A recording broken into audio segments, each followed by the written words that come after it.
And when we talk about solutions, we're talking about looking at a viable, sustainable way in which we don't have to come back to the conversation, or we will not, hopefully, will not have to come back to the conversation around, our streets are dirty, or there's this waste dump here, there's this sockaway that is leaking here. So many things that have plagued us.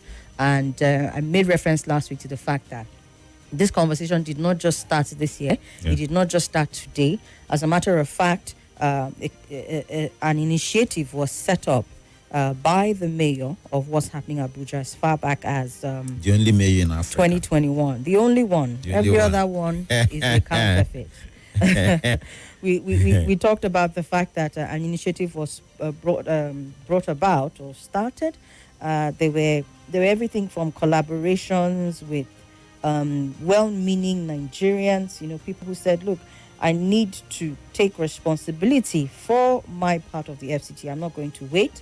And then even though they started that, and it did really gain a lot of ground, there were still some challenges encountered at a point. And so the goal of this today is let us bring something back up.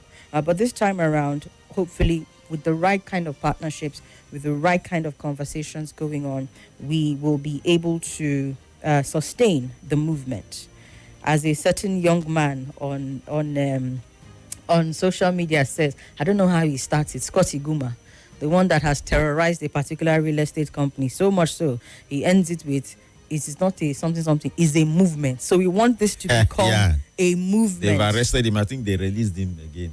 He's still he's still on their neck. It's a crazy thing. I love him, what he's doing. It's a crazy thing, but also it just goes to show you how powerful we can be as a people. Yes, so if one person when we decide to exactly up. If one person takes up the initiative, just like the mayor did as far back as 2021, and runs with it, right? You sustain the movement. You have people joining you, well-meaning people, organizations, industry players and all that joining you.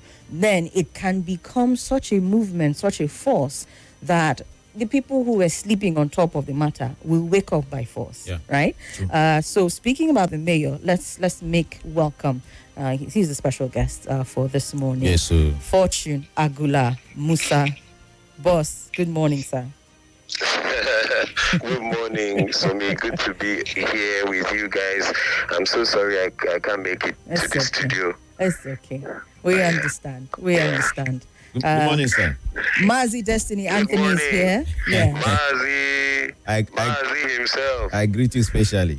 Good to hear your voice, my dear brother. Thank you, sir.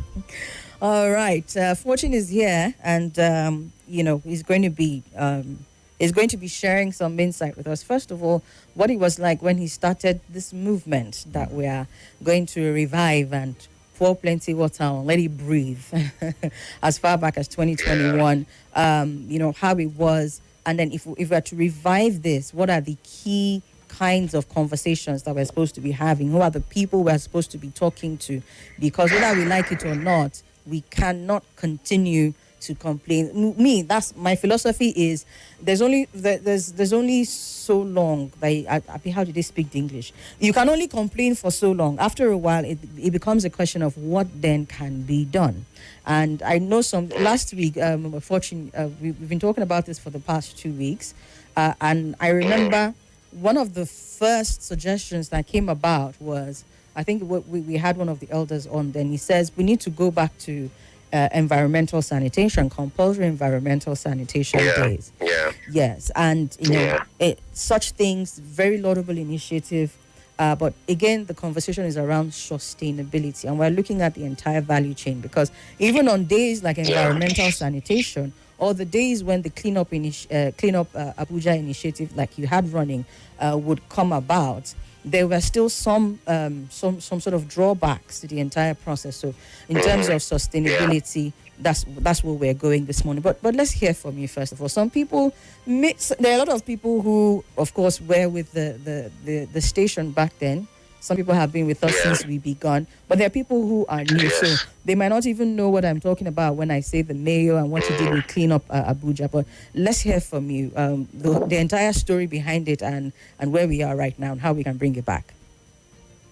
Okay, great. So I think I'll start from where you left off, talking about how there's a need to discuss what can be done after all of the complaining, after all of the analysis. Yeah. What can we do? This same philosophy you have on that day, it was a certain day when we had spoken about how terrible open defecation in the FCT had become, how the piles of dirt were all over the place, and it was as though nobody had a solution. And so I threw out a challenge on that day, that fateful day, and I said, look, on Saturday, I'm going to be at the Garki Market gate. Garki Market was the second day. I said I would be at Jabi Lake Mall, and anyone who cares about the environment of the FCT should meet me there. I didn't even have a banner. I didn't have anything. I just went there, and two men came striding by asking questions. Please, where is the mayor meeting people? And the person they happened to ask was me. So I said, so this is me. I just had this crazy idea, and until I was standing here, I didn't know how crazy it was, because I was not prepared. I didn't have anything. I didn't have a banner. I didn't have how people identify me standing where I was. It was, but that kind of thing that drives you from just talk to action. Yes. And then that first day, we had 4 people who met me there. And then it was such an exciting feeling. We planned, we decided, okay, this is where we would start. And then we met at Garki Market. This time at Garki Market, we had a banner, we had rakes, we had shovels. It was a rude shock for us that day to see that the vegetables that were brought for the market. Network. Hello, Fortune. Network. Hello. Okay. Let's reconnect with Fortune.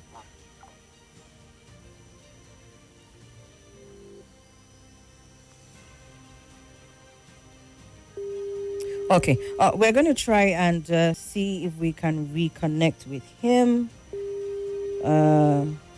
He was supposed to be here in person, but unfortunately, a personal issue, and he couldn't make it. So, he's back. So, yes. I'm back, yeah. So this is how that movement began. On that first day, it was even during the COVID period where we would cover our nose, everybody had a face mask on. But we found out that there was so much dirt. Directly opposite the Garki Market, we entered into a compound and we found a refuse heap almost 3 stories high. And that was when we saw the scale of work needed to be done. For 2 years, we continued to go out almost every weekend, to clean. We would clean up a place and then we'll come back in the evening and it is messed up again. We would clean up a place and then in 3 days, we are back to the same situation.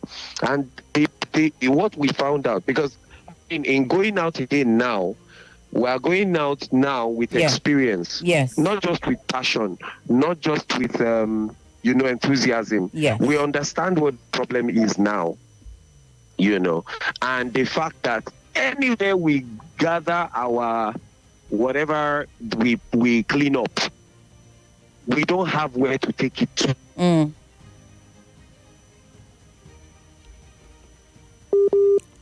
Network again. Okay. Hello, Fortune. Are you with us? Hello, Fortune. So it's not reconnecting. Okay. Hear me now? Yes, we can hear you now. Yes, we can hear you now. So the issue is we don't have where to take dirt to.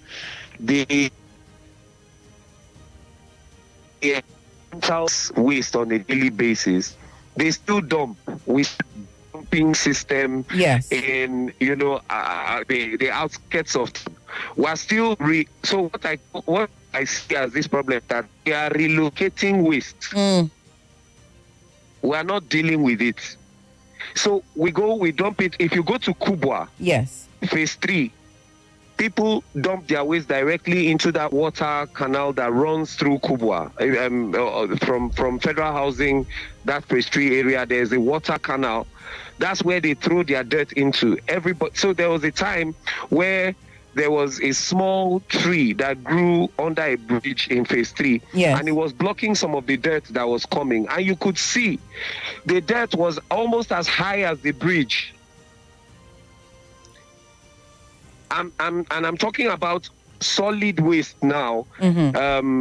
We're not even talking about liquid waste and the sewage system in the FCT. If you notice this year, before the rainy season, there was no evacuation of sewage, the way it used to be those days. Even under the Buhari era, they used to actually, you see them scooping out sand from underground sewage so that there is no overrun of water in the city. There's a pandemic of problems when it comes to waste management in the FCT. And like I always say, the dirt of Abuja is not on the surface. It's when you start digging.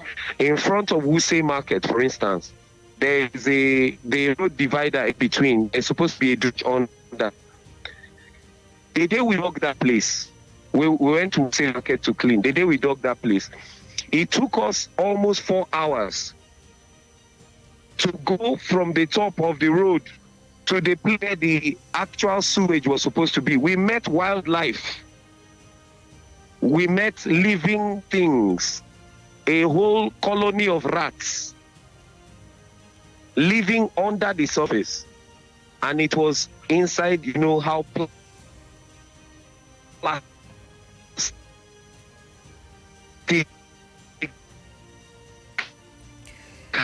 Oh dear. Fortune, can you hear us? Years of plastic. Yes. Okay. I hear you. Okay. We lost like the last 30 seconds of what you said. Just want to be sure. Okay, all it's right, clear now. So you were talking about the colony of rats. Okay. I think that was the last clear thing that we heard. Oh, that's the last part. Yes. Oh, wow. Okay, so I mean, we can go on and on talking about what the problem is. But at this time, when we return, I don't want us to just have a passionate response. Yeah. I don't want us to just react to the situation. Let us have a concerted effort, and this is why the Cleanup Initiative has been put up for registration as the foundation, so that we can have the platform with which to reach out to, stakeholders, find people who can come in with recycling plants, so that when we take the waste, we know where to take it to. Why not have a hub in the FCT where all of the waste we are generating, we are either using to produce something that can be used again, or generating electricity, all of these waste to energy, biogas, waste to wealth, waste to energy.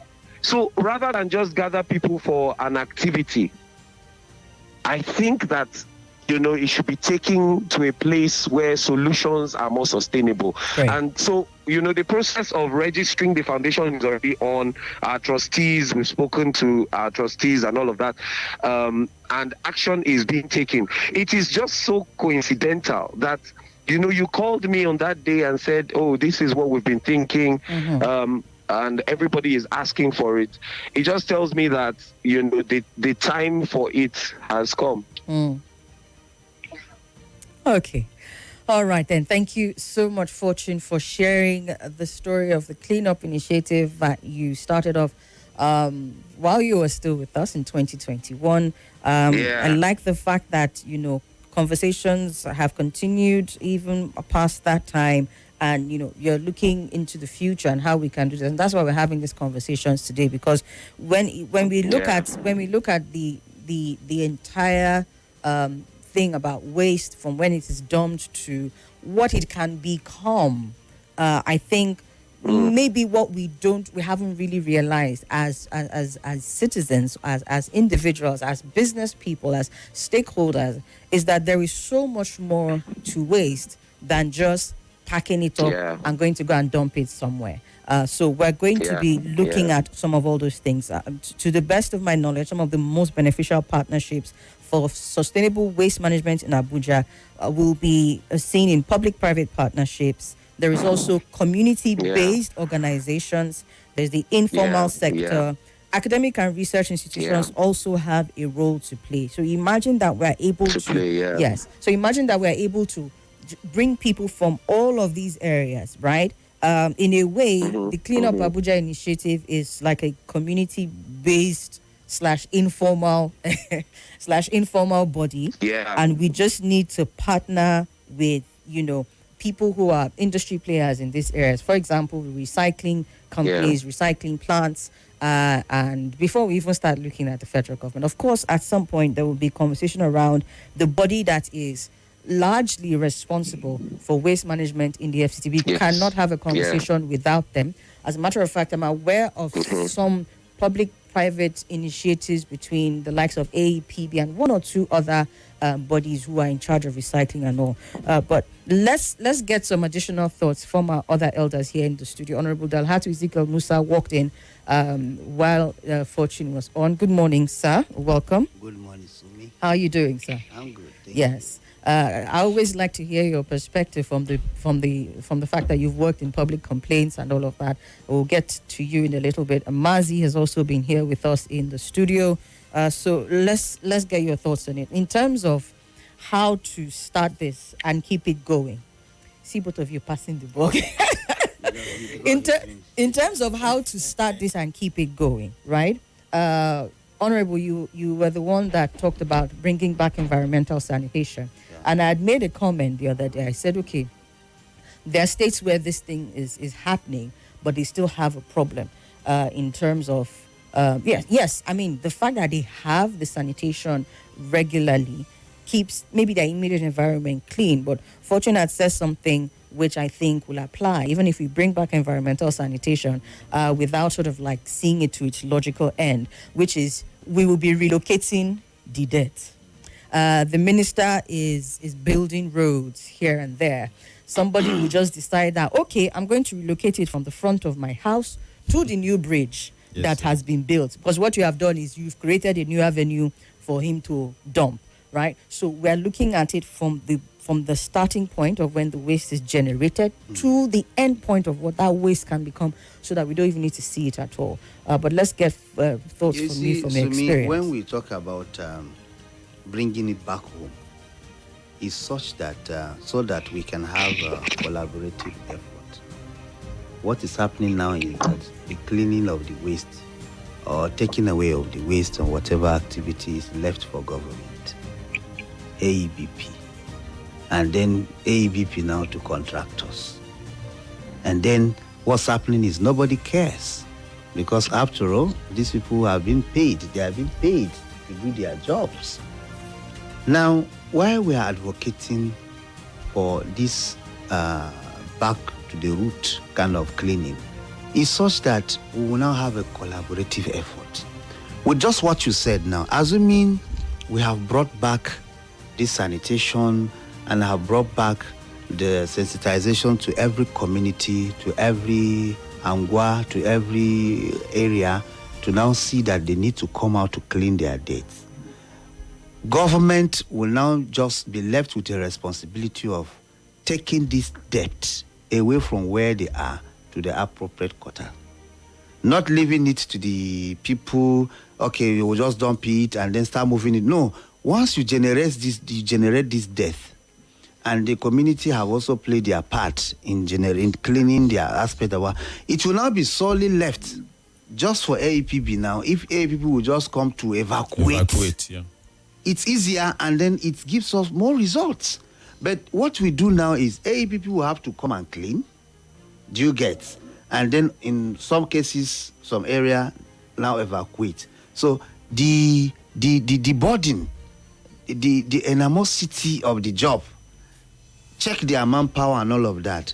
We are really not. And then AEDC2 will tell you there are contractors that they have asked to clean here, there, and so we feel if we, like I overheard, I told you, I promised you I was going to reach out to Amak chairman, and except that he's not in town, he promised he was going to appear one of our programs.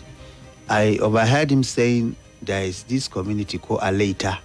I was there yesterday for a program, and then the Hakimi, the traditional ruler, announced publicly that our usual environmental sanitation will hold on the 30th of August. And usual. That means that means they have been doing it. Okay. So everybody should ensure he is out to clean their surrounding in Aleta here. And the Amak chairman said he was going to be there himself on that day at the environmental sanitation, what with his Virginia of group, and then the environmental department. So assuming every other segment, every other part of this FCT does the same thing, it has a way of helping us. Like the in-depth and comprehensive report we had from Fortune, you could see that it's beyond the surface, just like he said. Yes. But it is me and you that will go beyond the surface to address it. I was going to come to that because you, in a way, you had sort of shared the responsibility, what was for the people and what was for the agencies to do. But let's take a quick break. When we come back, we'll look more into that. Carry better gist come. Every 6 minutes you talk. Hi, everyone.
established.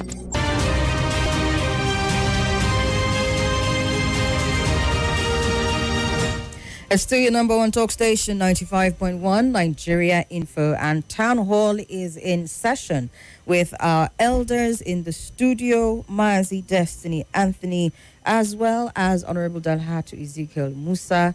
Hoping to get Usang Forgot join us. I was informed rather reliably that he will be joining us to have this conversation. But until then, we are talking about the solutions. We know what the problems are. But somebody say, do we actually know what the problems are? Let's see if we can bring it a little bit into perspective. Just before the break, Honorable Ezekiel was talking about the fact that AEPB is overwhelmed, for lack of a better word. But challenges, the mandate is broad. The mandate of the AEPB is broad. It's not just on waste collection and disposal, but they're also saddled with the responsibility of enforcing environmental legislation, the regulation of private waste companies, and the development of a citywide master plan for waste management. These are all outlined under the responsibility of AEPB. We also have, and we've had this before, conversations around the satellite towns and what body is responsible for them. And to a large extent, we understand that the Satellite Town Development Department has a responsibility as well, while AEPB has their own area where they operate. The STDD has their own areas where they operate. But their rules and responsibilities are similar. However, AEPB in particular has this mandate to do this. So let us even say that collection is their problem. And Honorable, you said, the people should gather it and leave it for them to come and clear, for example. But you also touched on a very key point. Going by what the mayor said, what about the one that is underneath the city? If this is under AEPB's purview and what they are having is technical, operational and financial constraints, who is responsible for ensuring that they are properly equipped to take it on? Remember, we are just at the beginning stage, collection and disposal, before we now start talking about the other stakeholders in the value chain. But if they cannot even handle collection and disposal in the first place, then we're in trouble, because they are supposed to collect at the top and at the bottom. We've also addressed the fact that we also, as people, need to reorientate ourselves, our awareness. We've talked about that. And that's why we're saying we are ready to, let me not be saying we for all of FCT, but I know that there are people who said we're willing to do this. I took down some names last week of people who are ready. So if the people now come together and say, we are going to come up with community groups, we're going to come up with we're going to bring back the Clean Up Abuja initiative, and we are going to do this. We understand that there are things that are still holding down the likes of the AEPB. I have some examples here. First and foremost, when you look at the fact that, when you look at first of all, there's a thing about the kind of waste they're even collecting. There's a thing about the kind of waste they're even collecting. According to some reports that we have seen, the shortage of waste collection vehicles is a problem. Apparently, the existing fleet is often ill-suited to local conditions. A recent analysis of the fleet showed that a large portion of the vehicles were owned by the private sector, but operational capacity was low, with only 47% of AEPB-owned vehicles and 73% of private sector vehicles operational as at the time the study was conducted. There is also the high cost of waste transportation, which accounts for an estimated 70 to 80% of the total cost of solid waste management in Nigeria. Then there is the high organic content of the waste stream that makes the vehicles that they use, compaction vehicles, less effective because these vehicles, as they are in their current condition, offer little advantage in increasing waste density.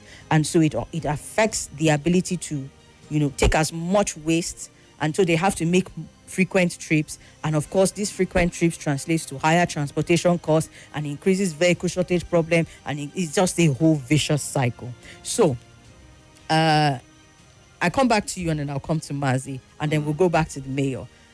Even if the people now take it up and say, we have changed our mindset, we are going to, be more responsible in our collection of waste that we generate, how do we then resolve this problem? To me, the truth is AEPB and FCT administration just need to do more. And needs to be concerted in their efforts. I'll ask you a simple question. When have you had FCT administration holding any town hall meeting with regards to waste management? Even at the level of sensitization, orientation, and the needs for collaborative effort. Because these wastes are not generated from heaven. It is people. And there are people who just don't care what happens to waste. They don't even see it as anything.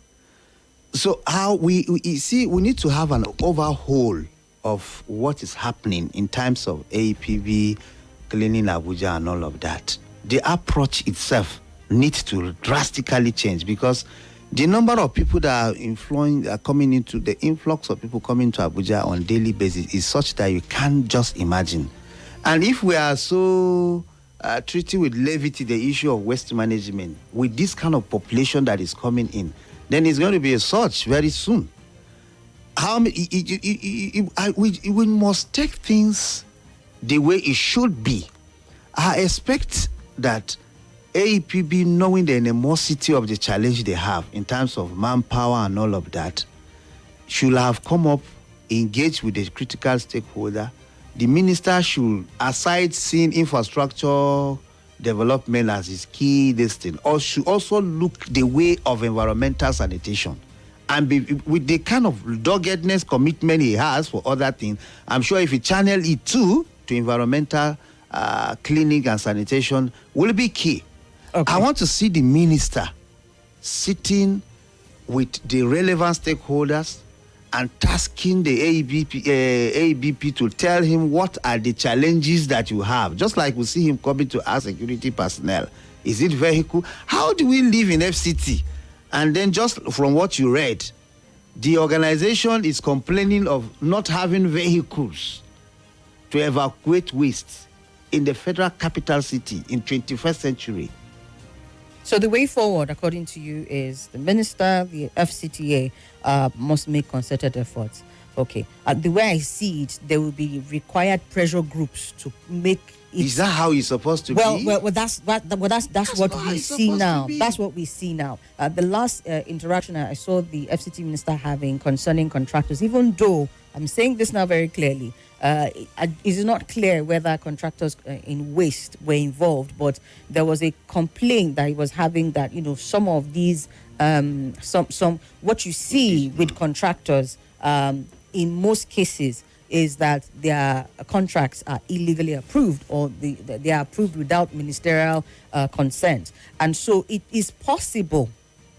It's possible that some of the issues that we're having with contractors, because if the AEPB cannot handle it, I've talked about the percentage of private vehicles that are in that, they are higher than the percentage of AEPB-owned vehicles. So it's possible, or could it be possible, let me put it that way, that some of the reasons why we are not seeing collection as it should is because there is even that issue of payments due to contractors, maybe if they were not given during this administration, and so everything has come to a standstill. I remember also talking about the fact that at the beginning of this year, the head of the AEPB said as many as 40 contractors had been paid in full. So it just seems like there's a lot that we don't know is going on. You are hearing in some areas contractors are not paid, in some areas contractors are paid. It's just a whole lot. So when we say that we perhaps the approach would be to get pressure groups like this community that we're building now, the Clean Up in Abuja initiative that is coming back, hopefully with more sustainable partnerships involved. We would then serve as a pressure group to let the minister know, like, this has to be on your front burner, sir. Or Mazi, what do you think? Number one, let me start from what Honorable said. He mentioned that the chairman promised that he will be there. What is even his plan for, about the issue that we are discussing? They have what they call manifesto politicians. In health, this is my plan. When it comes to education, this is what I'm going to do. In terms of AMAC, for instance, we are using AMAC because we are in AMAC now. What can the chairman tell me is his plan in terms of helping to make sure that AMAC is clean? None. So going to join the community on the day of cleanup, to me, is nonsense. It doesn't make any sense. And now, election is coming. Those of them who are also coming out to campaign, I don't just want to hear, Turunchi, you gather people, you play songs. Can we know what your plans are for different area councils to make sure that everywhere is clean? You understand what I'm saying? If you don't have any plan, when you get to office, we do not expect anything from you. Yeah, but the problem now is that what the people who they are going to meet to campaign are going to be asking them? Because there's a level of apathy, if you would call it, when it comes to elections at that level. Lots of people are not interested. They're not bothered. Nobody's going to hold them to that. Then that is number one. Number two, you see, the pressure group or the Clean Up Abuja initiative is a good one. I said something last time we discussed this issue. Our mindset needs to change. I do not like the way people behave. Take for instance, when the mayor, Fortune, started that particular thing, you get to a particular place take for instance, Musa Market, and you sit down there and you see somebody who left his own house, left his own office to come clean your environment. You see, I don't like this monkey the war babu the chop thing. It doesn't work for me. I'm sorry. Because you are the one doing business in Musa Market. You how can a teller, know what the kind of waste that a teller generates? Is not something that would decay like banana or yam peel. It can't decay. You will sweep that kind of thing, throw it inside somewhere, block the drainages. Those people in those environments that we are going to tell them to start keeping there, we also need to talk to them. They need to change their mindset. Of course. It should not be that you work in Nigeria Info, you can't manage your environment, you can't clean your place. I will leave Banex Plaza and come here and be doing it. But sometimes, Mazi, then the best way to create this awareness is actually to show up in those environments. Yes, it's very good though. I'm coming. Remember what Fortune just spoke? You remember what he said? They will come, clean up the place. The next day. When they are back, like in 2-3 days, you generate times 10 of what they cleaned up before. The orientation is not there. Then you said something about AEBP. I don't think they are short of manpower. Just go out now, go to Banex or any other places, some of these streets. You see their men we pick up, chasing women who are selling buka by collecting money. Is that their job? If you don't look at these people and tell them the truth, they will continue to. There is nothing like all those hefty men that move around pushing these women. You need to see them lifting coolers of food.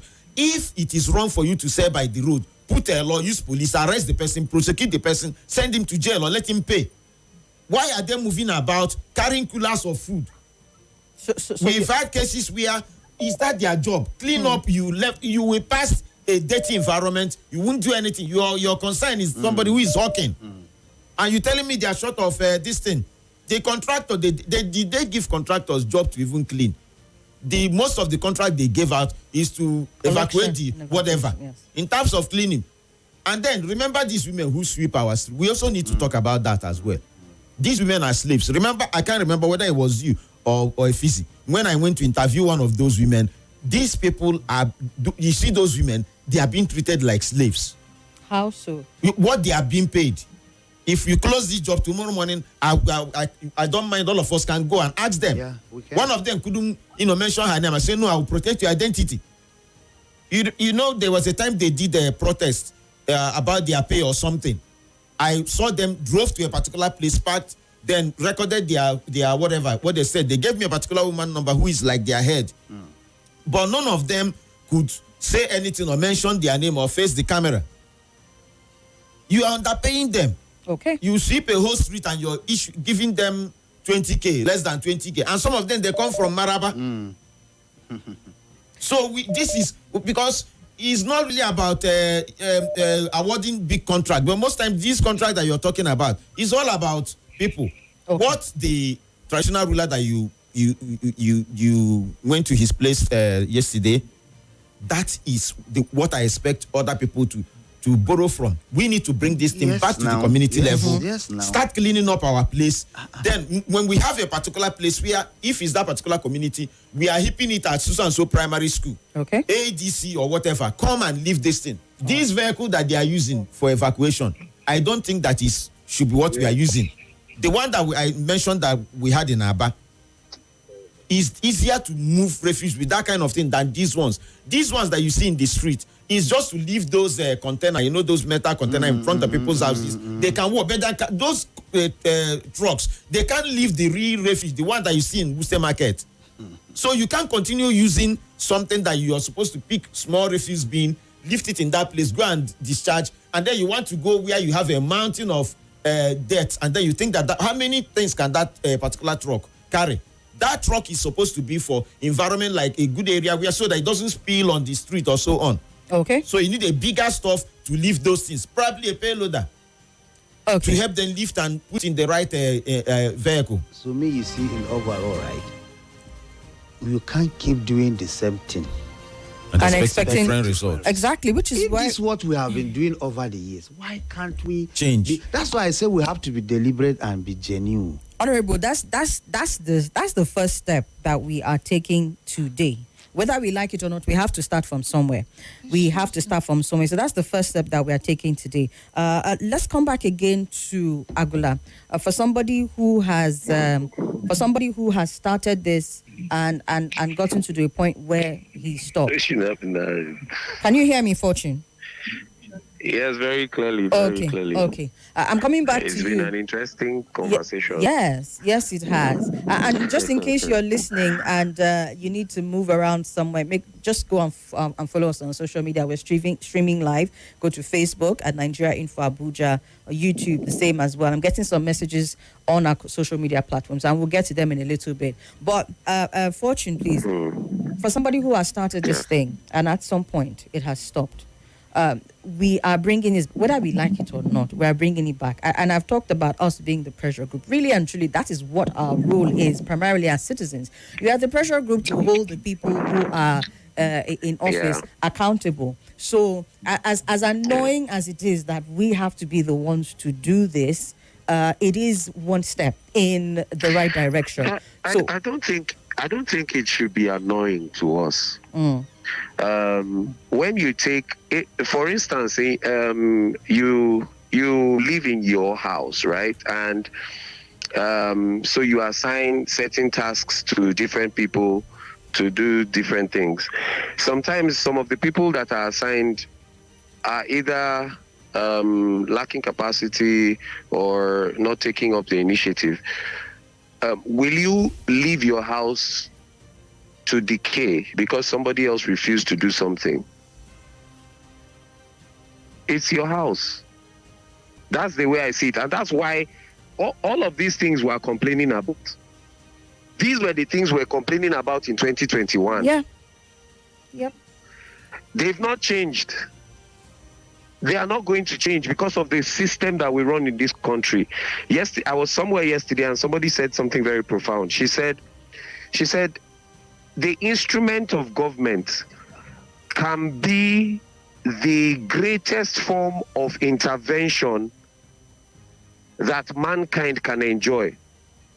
But when it is abused, it becomes the greatest form of injustice that mankind suffers.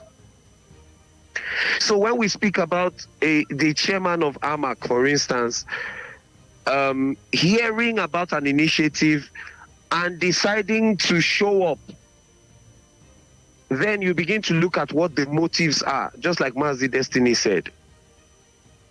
What is the motive? Because it shouldn't be a reactionary thing for the AMAC chairman. It should have been something that is an initiative that he is running. That's why Mazi is asking, what is the plan? We also have a very funny system in Nigeria where we have to go through a contracting process for things that should be statutory. Cleaning up the environment should be a statutory thing. It should not depend on whether there is the minister consents on. It should be a statutory thing. There are certain things that should be on that statutory list, because it has to do with our well-being. It has to do with some of the outbreaks, disease outbreaks that we have, epidemiological issues. All of these things are linked to how our environment is. So I think we should look at the pressure groups more from the angle of not just standing to hold our leaders accountable. That is one aspect. Taking action is another aspect, right? Then also spearheading processes that change orientation. So it's a holistic program. And this is why it cannot be run by individuals. I have tried to run it as an individual. I have tried to, and thank God for the power of media and the opportunity that it gives us to reach out to many people. That's how I know Mazi Destiny. That's how I know our elder in the studio. That's how I know you. That's how I know Who Sang for God. That's how I know Ike. That's how I know, all these people, and we all came together and began to do something about it. And you need to come on the WhatsApp group to see the way people still talk about this thing. They have asked for it to come back too. It just shows that everybody wants to do it. So there is the part of action, there's the part of advocacy, there's the part of holding our leaders accountable, there's a part of training our children from childhood so that the next generation we are bringing up already knows that waste management is a collective thing. There's a part of, the road shows where we'll go out and speak to people in their environments and compel them to do something. There's the part of actually influencing the government to restore environmental sanitation as a regular practice. So it's a whole lot of work that we're talking about, and it takes selfless people to do this kind of work. It's not something that we'll just shout about it and it will go in a day. No, but I have seen people shout and they got results. I saw an influencer block a highway and stop every truck because of a particular kind of accident, and they have got an answer. I saw somebody go in front of the FCTA, gathers children at the gate and begins to teach them, and we got an answer for the teachers who had not been paid for a long time. So pressure groups are necessary, especially in a country where we have been oriented in a way that we do not care about ourselves anymore. We have been so incentivized in mediocrity that we are comfortable with mediocrity. So when we see anything good, it looks like something great has happened. That's why I have never lost the passion for the cleanup. And people ask, why did you stop? Why did you stop? It's not because I wanted for us not to clean up. No.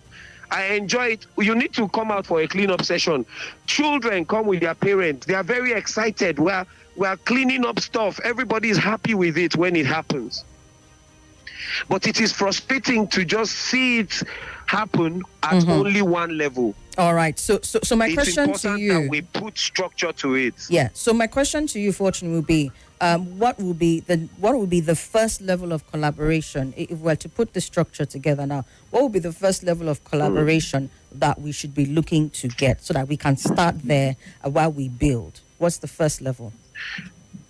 So the first level would be to come up with solutions of how to evacuate waste sustainably and cheaply. Most of the evacuation vehicles we're talking about are still diesel run. There's a talk on retrofitting and bringing in different kinds of vehicles that use other forms of energy these days. That's one. And so we can actually begin to partner with some of the organizations already existing to provide vehicles for evacuation. For instance, those when we used to go to clean up, there was a time we actually reached out to AEPB. Can you at least give us a truck so that when we finish cleaning, that truck can clear up everything that we cleaned in that spot? We never got a truck. But if we write to certain organizations that are environmentally prone, to give us vehicles that will help us evacuate.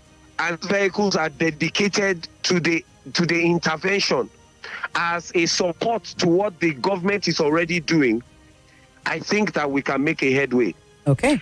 I will also encourage that we speak to people who can bring in maybe hub-based recycling plants. There's one of the most iconic buildings in an European country. Is actually a recycling building right in the center of town.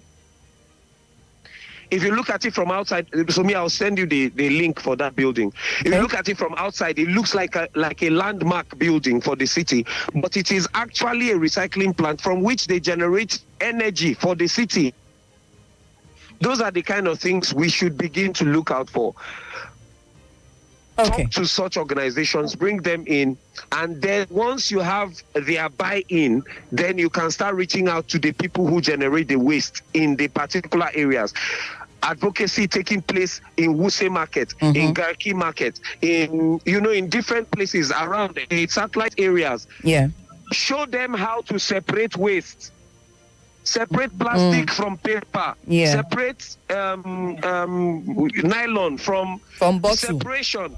Once that is done, yes, you will find out that even the amount of waste being generated will be reduced significantly. Fantastic. All right, Fortune, we need to take a break. We're going to come back to some more of these initiatives. We have a commercial break, after which the news will come up. And we will be speaking to Dr. Osang Forgod, who has also joined us in the studio. Again, we're talking about way forward. Keep that in mind. When we come back, we'll also open up the phone lines for your thoughts and contributions, all after this. No panic, as MTN don't carry better charges.